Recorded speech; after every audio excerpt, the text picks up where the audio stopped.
ciudadanos malinterpretamos cómo se deben llevar a cabo. Lo que se busca en una acción afirmativa es que antes de una elección tú tengas todas las oportunidades de llegar a la boleta. Es decir, yo si me autoadscribo como indígena, yo hago todo el proceso y sé que mediante esa cuota voy a estar en la boleta.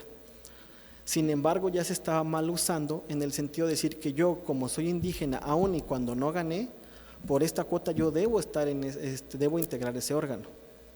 Sin embargo, en esta tesis, lo que decimos, no, como acción afirmativa, como grupo vulnerable, nosotros como tribunales tenemos la facultad de llevarte hasta la boleta, pero lo que pasa en la boleta, ahí eso ya cambia todas las reglas. Entonces, no puedes venir a impugnarme por acción afirmativa que tú debes de integrar un órgano porque tú perteneces a un grupo afirmativo si tú en la boleta no ganaste. ¿Esto qué quiere decir? Que lo que le da la certeza, lo que le da el sentido a todo son los votos que nosotros hacemos. O sea, nosotros al votar, al elegir a nuestros representantes, le damos esa legitimación total. Y eso es lo que siempre como tribunales debemos proteger, la voluntad del pueblo. Eso es básicamente lo que busca el tribunal, que la voluntad del pueblo se vea reflejada y se acepte, ¿no?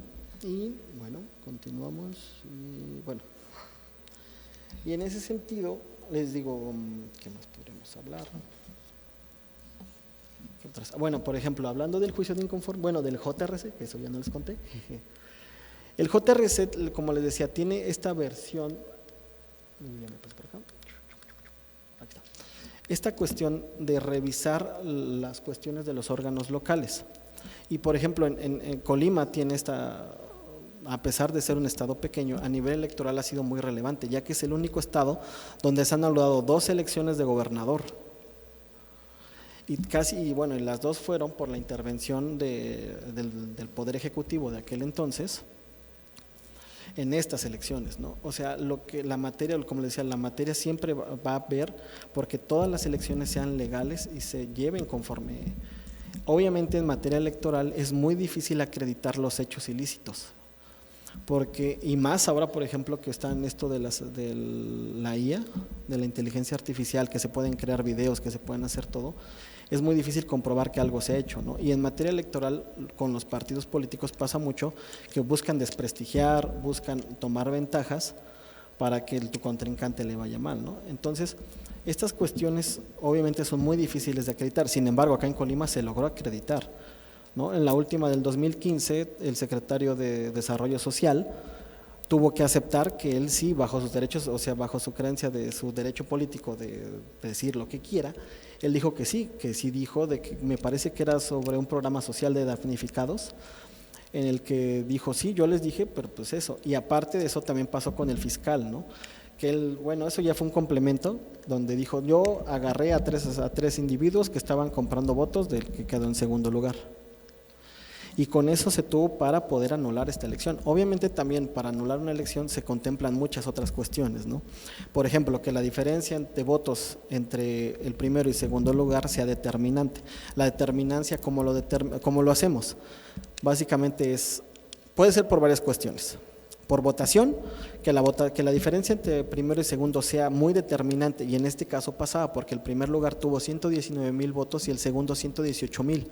Eran 118,000 cacho, eran menos de 1,000 votos la diferencia, lo cual sí puede ser una determinancia el hecho de que el secretario de Desarrollo Social haya hecho esas manifestaciones, así como que el fiscal, que fue de hecho durante la votación, que estas manifestaciones yendo en contra del partido que quedó en segundo lugar. Entonces, para nosotros en materia electoral, anular una elección sí es muy complicado, porque como les decía, sí, estas cuestiones que se tienen que analizar, incluso puede haber elementos acreditados, pero como le decíamos, si no es determinante para una elección, no lo vamos a anular porque lo que se busca es que se mantengan los actos válidamente celebrados, que en este caso son las elecciones, ¿no? Y bueno, continuando, transcripción de género, y me parece que con esto terminamos. Muchísimas gracias, y ahora sí, como diría mi papá, espero haber hablado fuerte y claro y no haberme trabado, pararme derechito y callarme pronto para ser aplaudido. Muchas gracias.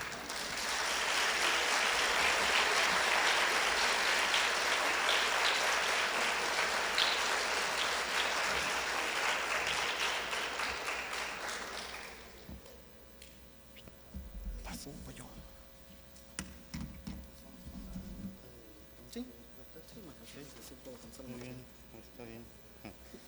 Bien, vamos a pasar a una etapa de preguntas y respuestas. Les pedimos amablemente que previo a su pregunta nos brinden su nombre e institución que nos acompaña. Vamos a pasar. Bueno, pues aquí para que conteste. Sí, muy bien.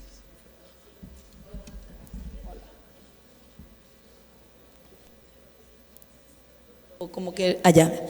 Muy buenos días. Mitsuko Márquez, presidenta de Morena en Colima. Una pregunta. Yo creo que esto nos va a ayudar a nosotros y también a los estudiantes. La diferencia entre los PES y los POS, procedimientos ordinarios y procedimientos especiales, ¿y en qué momento se aplican? El procedimiento sancionador ordinario en general es para etapas cuando no hay proceso, y el procedimiento especial sancionador es durante el proceso. ¿Cuál es la diferencia entre un PES y un POS? La celeridad con la que se celebran. Obviamente, como estamos durante proceso, el procedimiento especial sancionador lo que busca es, bueno, primero pongamos el procedimiento sancionador, ¿cuál es el objetivo? Sancionar aquellas conductas que estén llevando a cabo entes o partidos políticos en contra de otros o por posicionamiento. Puede ser durante campaña o después de o durante campaña o en no proceso electoral. En campaña es el procedimiento especial sancionador precisamente por los tiempos. Los tiempos, como son muy cortos y como ustedes saben, bueno, esperemos que lo sepamos, es una precampaña y una campaña no pueden exceder de 60 o 90 días dependiendo del tipo de elección. Por lo tanto, es muy importante que, como decíamos, la materia electoral es tan dinámica que hizo esa separación en cuanto al procedimiento ordinario y al procedimiento sancionador. Entonces, el PES precisamente es durante campaña y los tiempos de resolución son más rápidos, y el procedimiento ordinario son para etapas donde están fuera de campaña. Espero ver alguna otra pregunta.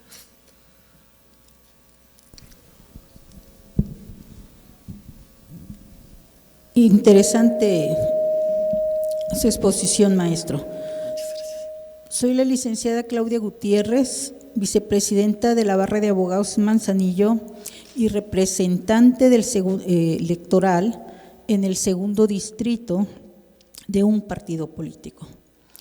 ¿Sabe usted que hace unos días en nuestro Congreso local se aprobó para que no se anulara la elección de un gobernador por la intervención de un funcionario de gobierno o por el propio gobernador en funciones? Y ya se aprobó. En este caso, entonces, están violando de verdad la Constitución, y ese medio de impugnación que usted mencionaba, que se puede interponer para volver a hacer la elección, ya no va a servir para el estado de Colima. ¿Lo sabía?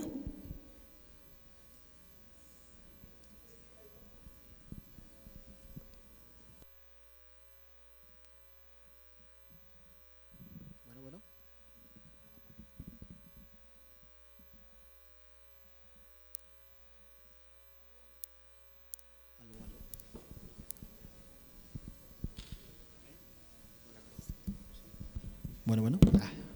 Fíjese, ese es un tema bastante importante y creo que sí es importante ver la diferencia. Cuando hablamos de ejercicio al cargo, es una afectación a la persona, es decir, al que está ostentando el cargo.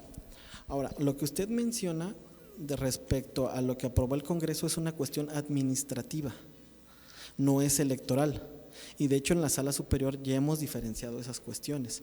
Administrativa tiene que ver más que nada cuando hay una afectación, por ejemplo en este caso, como usted menciona, entre el legislativo y el ejecutivo.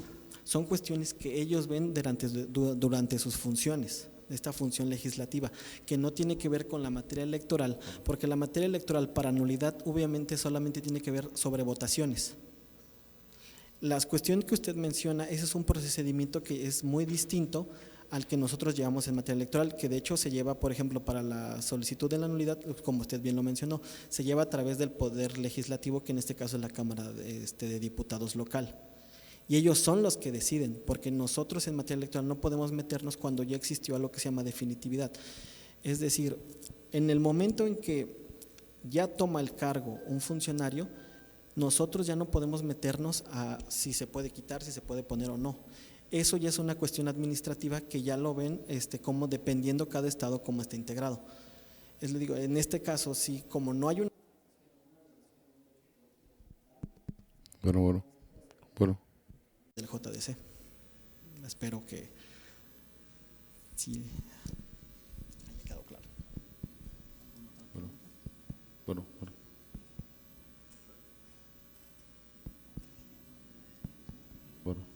¿Alguna otra pregunta, duda, sugerencia?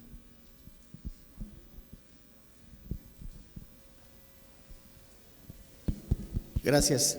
Con respecto a la pregunta que hacían ahorita de la reforma al artículo 59 de la Constitución, en donde se establece una prohibición para el Ejecutivo para intervenir en las elecciones como causa de nulidad, hubo una reforma parcial donde decía que intervención de él o agentes, secretarios o demás. La intervención para el gobernador continúa. Entiendo que se quitó lo de terceras personas para que no fuese dolosa o no se prestara a un tema prefabricado. Fue muy controversial en 2015, donde se piensa que ese secretario dio esa aseveración dolosamente para anular la elección.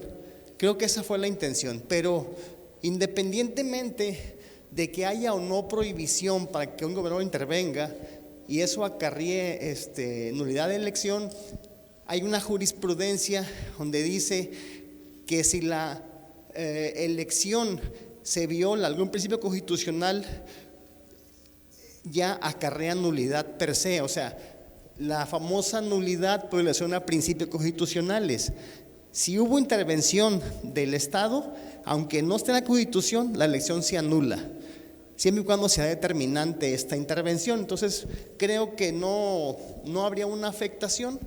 Si hay intervención de cualquier nivel de gobierno en una elección y eso es determinante para que la elección no haya sido constitucional, no es válida y se debe anular de todas maneras. Ese es mi punto de vista.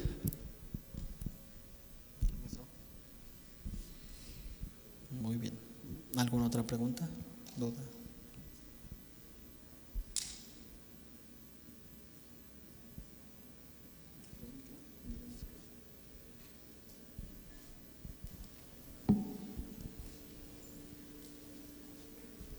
Buenos días. ¿Cuál considera usted que es el error más común al presentar un medio de impugnación? El más frecuente. El plazo. Porque como les decía, en materia electoral ordinariamente el plazo es de 4 días. Y muchas personas o muchos litigantes se quedan con la idea de que son los 15 días, entonces esperan todo ese plazo y lo presentan siempre hasta el 15º día, cuando en realidad es el 4º día. Incluso nosotros en materia electoral, dependiendo del tipo de medio y el tipo o la conducta que se impugna, también varían los plazos. Por ejemplo, el recurso de reconsideración es de 3 días y, por ejemplo, tratándose de medidas cautelares, desechamiento son 4 días o, por ejemplo, son procedentes son 48 horas. Usualmente casi siempre es el plazo, cuando estoy diciendo que es en materia electoral. ¿Y qué otro podría ser? Bueno, por ejemplo, en el recurso de reconsideración es el medio que más se desecha, porque en sí es un medio especial y específico para impugnar lo que decía, inaplicación de leyes e interpretaciones constitucionales, pero ya todo mundo lo está queriendo ver como el siguiente medio, ¿no? El medio que sigue. Entonces muchas personas lo que tratan de fincar o ver es que una sentencia que tuvo que ver con temas de legalidad tuvo interpretación constitucional. Entonces el recurso de reconsideración en su mayoría es desechado por no cumplir con estos requisitos. Y esos dos yo creo que son como las dos causales de improcedencia más comunes que existen. Digo, también nos ha tocado que vienen sin firma, que el que firma es otra persona, ¿no? O incluso impugnan otras cuestiones que no siquiera tienen que ver con la materia. O la legitimación también es otra, ¿no? Porque muchas veces lo que busca la materia electoral es que tú tengas un interés, una afectación directa, y muchas veces por las temáticas vienen con un interés simple, diciendo, no, es que el nombramiento de tal persona me afecta porque yo pertenezco a esa comunidad. Y sí, pero tiene que haber un interés jurídico legítimo hacia tu afectación. Entonces, esa es otra cuestión también por la que desechamos. Porque sí tiene que haber una afectación a tu esfera de derechos políticos para que nosotros podamos conocer el medio.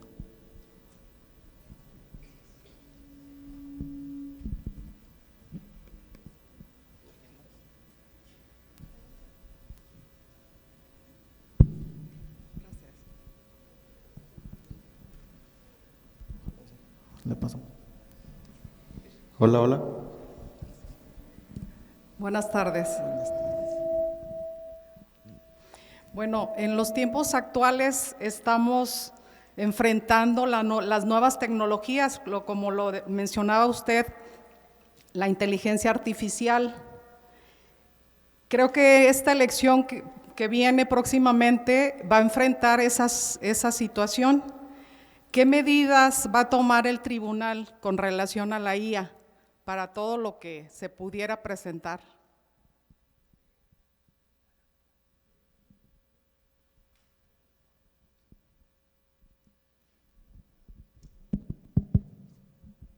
Muchas gracias.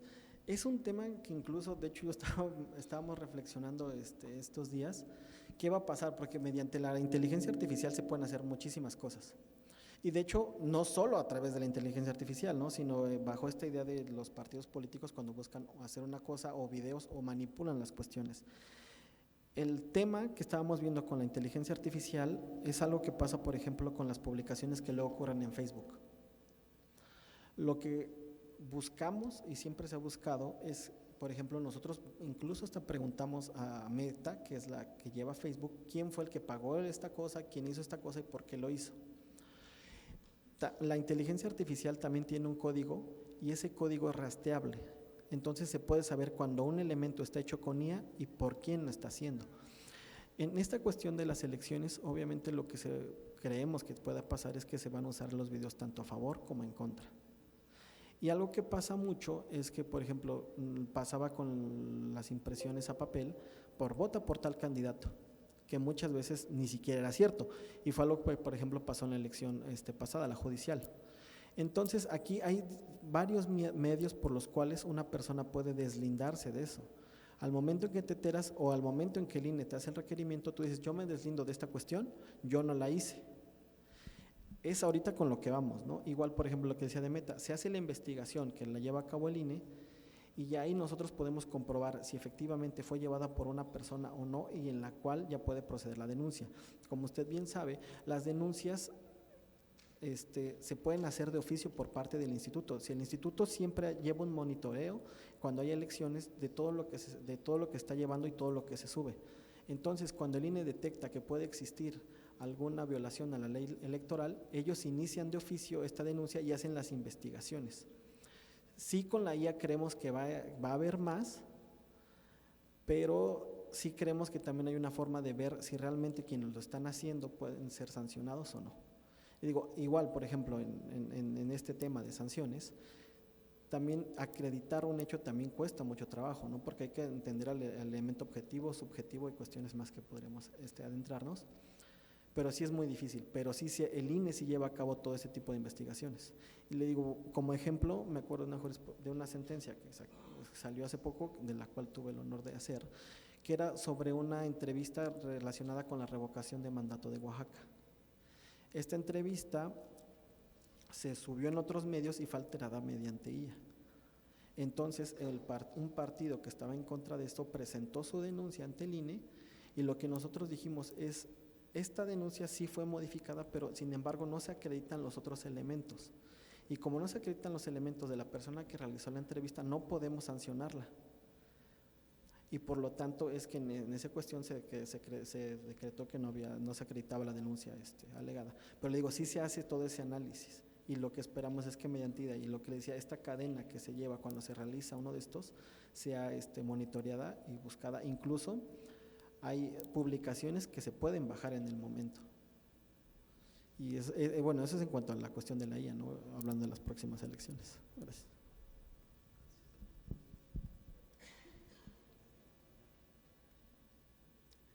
Hola, muy buenos días. Pregunta Ernesto de la Facultad de Ciencias Políticas.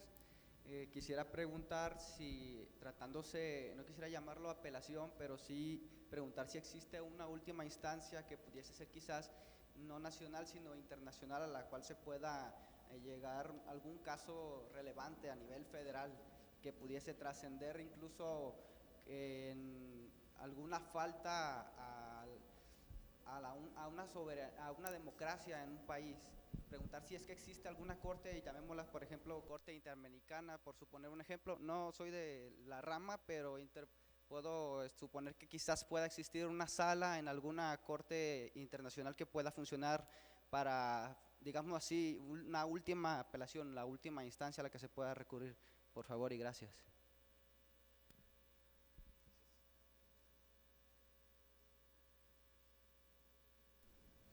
Bueno, de hecho sí, el Estado mexicano al formar parte de la organización, bueno, pertenece a la Corte Interamericana de Derechos Humanos.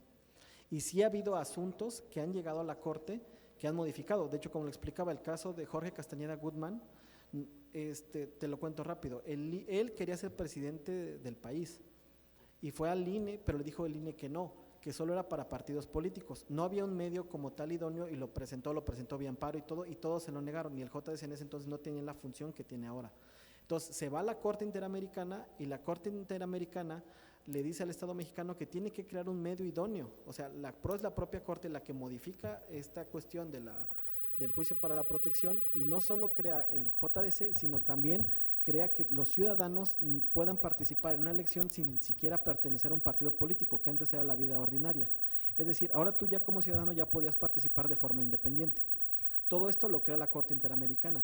También en otros países que pertenecen a esta cuestión se ha habido modificado. En Venezuela hubo un caso en el que quitaron a todos los jueces y los dejaron sin un sueldo. Entonces un juez de ese entonces presentó su recurso y obviamente fue desechado por todos los tribunales de Venezuela, y cuando llega a la Corte Interamericana dijo que lo que hizo Venezuela estuvo mal, aún y cuando había modificado su constitución.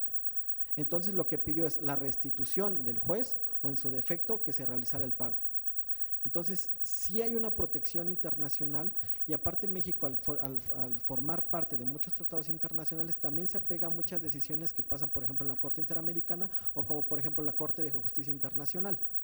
Entonces México sí está, de cierta forma, sí, al formar parte de esto, sí se sujeta a las jurisdicciones y a las decisiones que forman estos órganos. ¿Y se maneja como alguna especie de comité especializado o sala? Si pudiese preguntarle el nombre, si es posible. Sala como tal no, pero haz de cuenta que la Corte Interamericana funciona como un pleno, y el pleno es como aquí, probablemente el pleno está integrado por jueces de diferentes nacionalidades que pertenecen al tratado. Entonces, como se turna, y obviamente en la Corte tiene sus plazos que son muy distintos, la Corte Interamericana tiene sus plazos que es muy distinto a nosotros, y funciona como pleno. El pleno se refiere que es todos los integrantes. Ok, le agradezco mucho. Gracias. ¿Alguna otra pregunta? ¿Alguna pregunta? Gracias.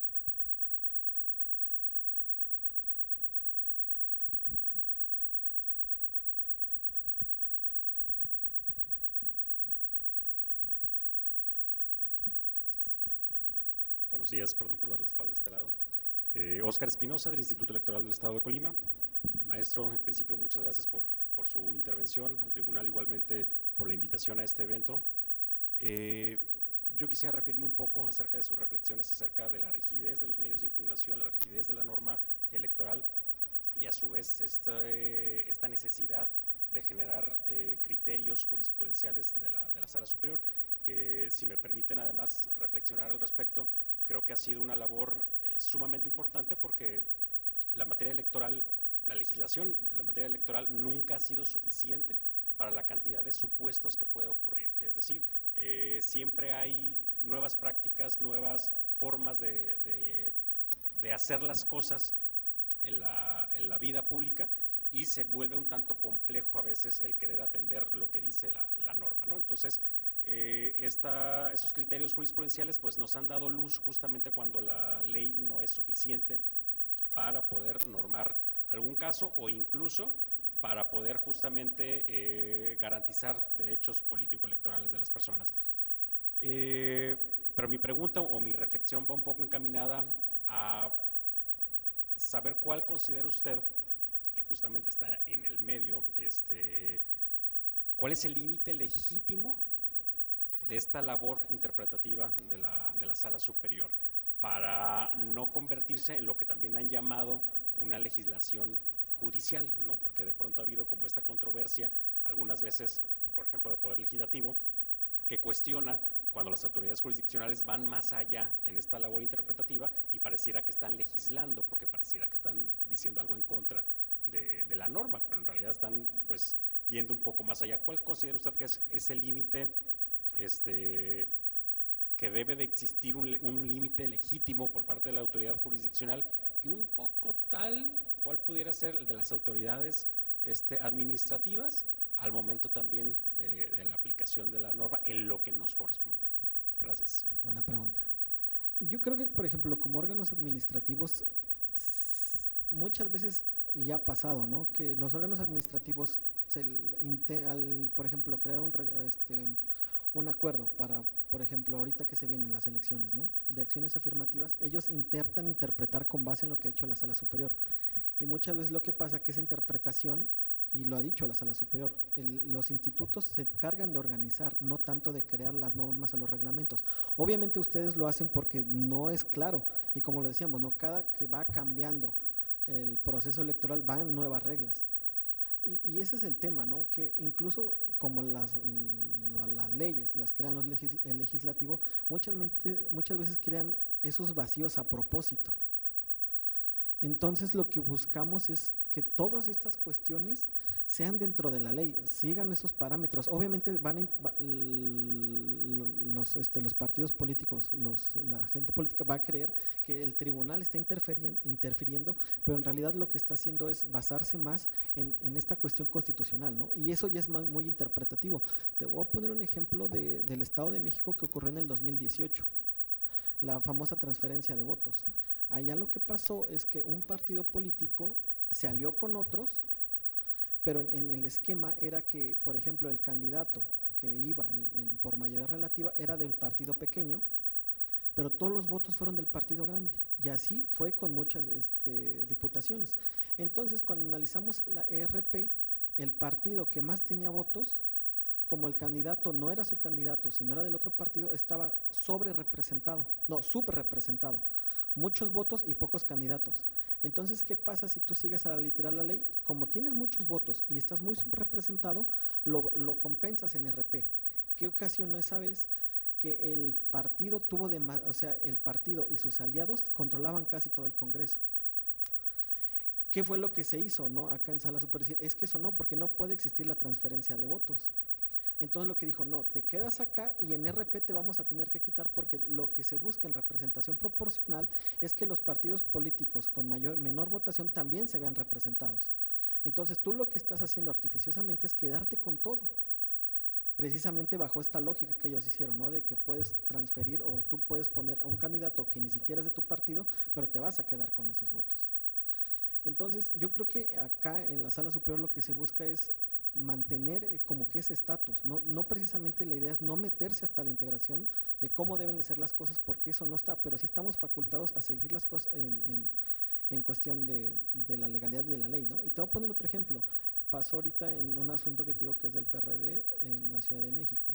En este asunto se estaba viendo quién era la parte legitimada para llevar a cabo el registro, ya que había se estaban confrontando dos partes. Una parte era la que ya había llevado todo el registro, pero la Sala Superior, mediante una sentencia, dijo que era otra. Aún diciendo eso, tanto el instituto como el tribunal local y la sala regional dijeron que por una cuestión de legitimación activa, podrían seguir llevando a cabo todos los actos. Y así se fue, o sea, dijo, no, la UNO tiene toda la legitimación para llevar todo esto. Pero ¿qué fue lo que nosotros dijimos? No, o sea, nosotros en una sentencia previa ya habíamos dicho que los que tenían que llevar los actos eran estos. Entonces muchas veces lo que tiene la Sala Superior es eso, mantener como que esta línea de lo que ya se ha dicho. Obviamente, conforme van pasando los años y los procesos, nos tenemos que ir adaptando conforme van cambiando cada legislación, pero siempre siguiendo. Obviamente se cree que hay una, con lo que tú dijiste, una intervención del judicial, porque precisamente a los que las crean no les gusta cómo está interpretando, porque va en contra de pues de la idea con lo que lo crearon, ¿no? Entonces siempre va a haber esa discusión, y creo que eso es bueno, porque significa que el tribunal sí está actuando, porque si todos estuviéramos a favor de todo, no habría realmente esta cuestión de pesos y contrapesos que estaba establecida en la ley, ¿no? Que por eso es que se crean los tres niveles, los tres órganos de gobierno, ¿no? Ejecutivo, legislativo y judicial, para que uno sea el contrapeso del otro y todos podamos coexistir.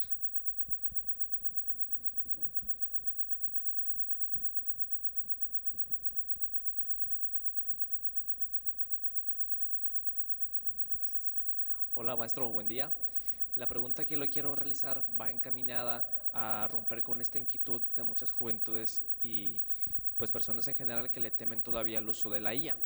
Entonces me encantará saber, en su opinión, si considera que la implementación de las IAs en la substanciación de procedimientos en materia electoral es positivo o en efecto contraproducente, y de ser su respuesta, ¿por qué? Esa es buena pregunta. Fíjate que el año pasado en la sala superior se había contratado un sistema de IA que fue como para hacer como esas pequeñas pruebas, ¿no? Y te decía, tuve cargando la IA con tus asuntos, ¿no? Y yo traía un tal asunto y le decía a la IA, oye, ¿cómo lo ves? ¿No? Ya lo redactas todo, y la IA te sacaba, no, se debe confirmar por esta cuestión, ¿no? Y te ponía jurisprudencias, tesis y cuestiones. Pero ya cuando tú lo analizas, la IA estaba creando esas propias jurisprudencias. ¿Cuál es el tema con la IA? Que la IA nunca te puede decir que no, y la IA siempre te va a querer tener a gusto. Es decir, la IA va a inventar un medio para que tú te convenzas de lo que te está diciendo sea cierto, aunque no lo sea. Yo considero que la IA en muchas cuestiones sí es buena, y de hecho yo hasta luego la he utilizado para hacer investigaciones, y te da buenos resúmenes. Pero cuando ya estás viendo cuestiones novedosas que sí requieren del tacto humano, es cuando ella lo intenta inventar, pero como no le da el alcance con toda la investigación que tiene, porque son temas novedosos, te va a decir, luego pues, le decimos, te va a decir mentiras. Yo sí creo que la IA es buena, pero creo que todavía no estamos listas para meterlos a este órgano jurisdiccional, porque la cuestión es que nosotros tenemos que verlo desde un lado también humano, no solo legal. O sea, y porque somos humanos y esto es lo que nos rige, y la IA se va a someter a lo que está, y lo que está a veces también tiene que modificarse. Esa sería mi. Muchas gracias. ¿Una pregunta? Ya acabamos.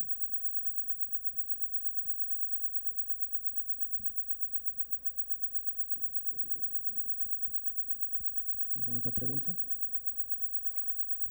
¿O ya con eso terminamos?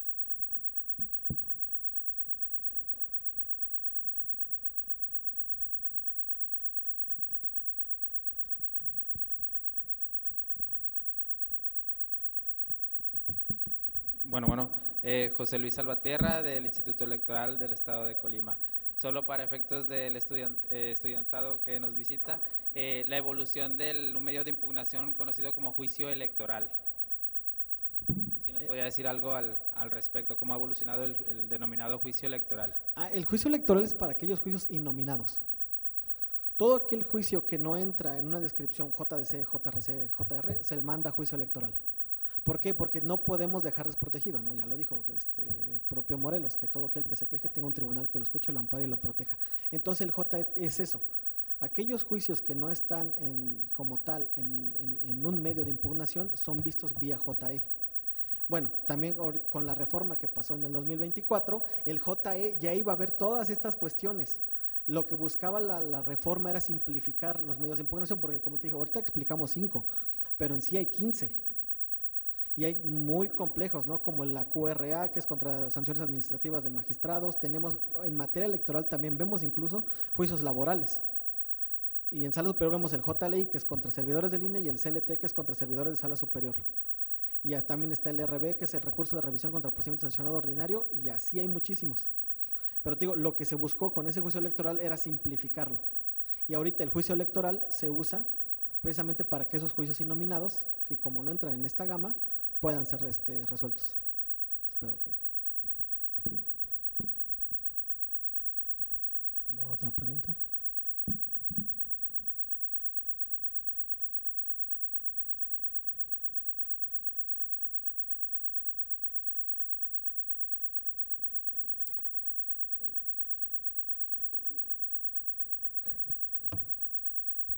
Muchas gracias, maestro. Por cuestiones de tiempo, si hubiera alguna otra pregunta, pueden hacerlas llegar al correo del maestro jose.gonzalez.te.gov.mx. Vamos a pasar a clausurar el evento. Previo a la clausura, les pediría a los magistrados del Tribunal Electoral pasaran para darle un reconocimiento al maestro José Alexandro.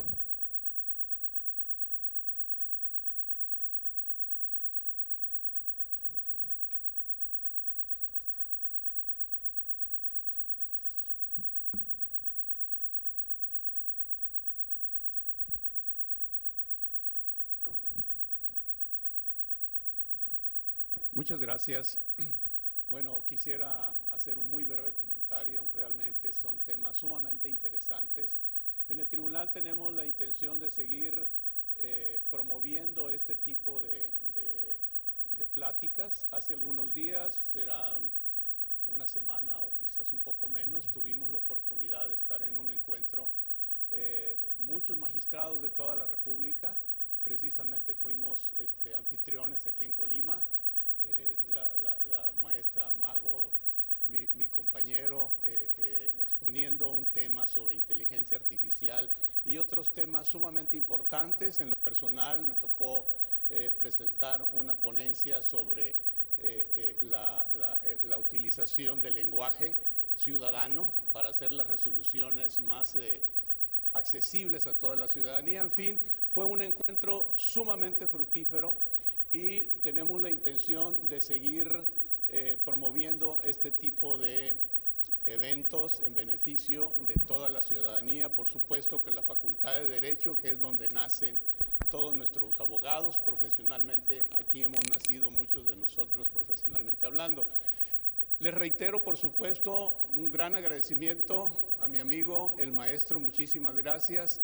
Realmente es muy poco el tiempo para tratar estos asuntos tan importantes. Hay otros temas de vital importancia como la fundamentación y redacción de sentencias y otro tipo de temas que realmente son importantes y que sí tenemos toda la intención de traerlos a todos ustedes. Muchas gracias a todas y todos. No quiero mencionar nombres por no omitir, pero muy agradecido por su asistencia y el interés que han mostrado, y espero que en lo futuro también nos puedan acompañar, porque es realmente importante que podamos ir aprendiendo de materia electoral.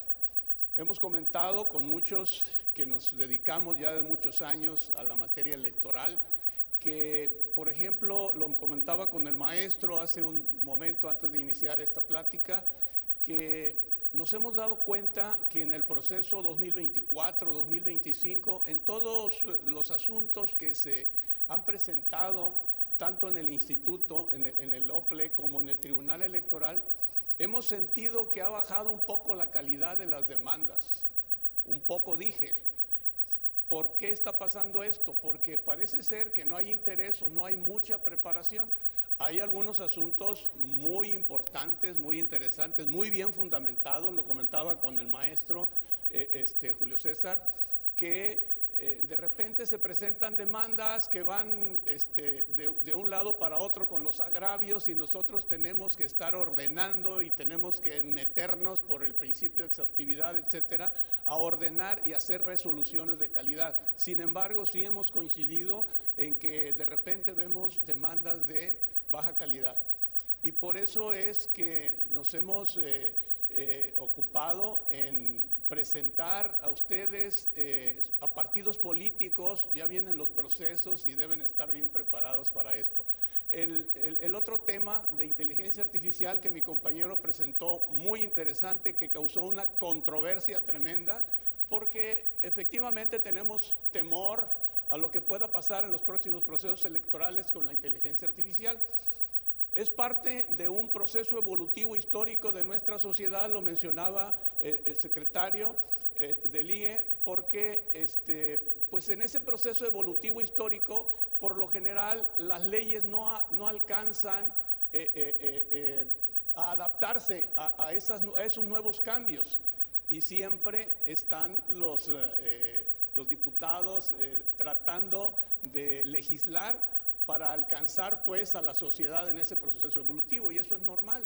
Comentaba en algunas ocasiones mi compañero que por la inteligencia artificial a veces se cometen faltas, hasta delitos, y bueno, mientras se hacen las medidas preventivas o precautorias para terminar con ese acto, pues el daño ya está hecho. Y es que debemos entender que este proceso evolutivo siempre deja daños colaterales. Eso en todo nuestro proceso ha sucedido. No platico más, espero que nos puedan acompañar en otros temas que también vamos a tratar de traerlos a todos ustedes. Muchas gracias a todas las autoridades, y aprovecho pues para entregar el reconocimiento, maestro. Le agradecemos mucho su asistencia, muy valiosa su intervención, y esperamos tenerlo aquí nuevamente. Muchas gracias. Al contrario, muchas gracias a usted.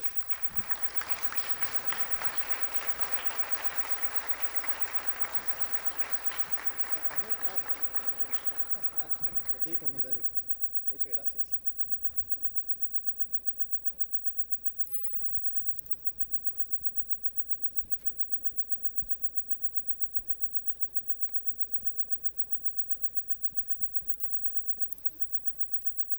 Bien, pues a nombre del Tribunal Electoral del Estado de Colima no resta más que expresarles a todas y todos los presentes un gran agradecimiento por su asistencia.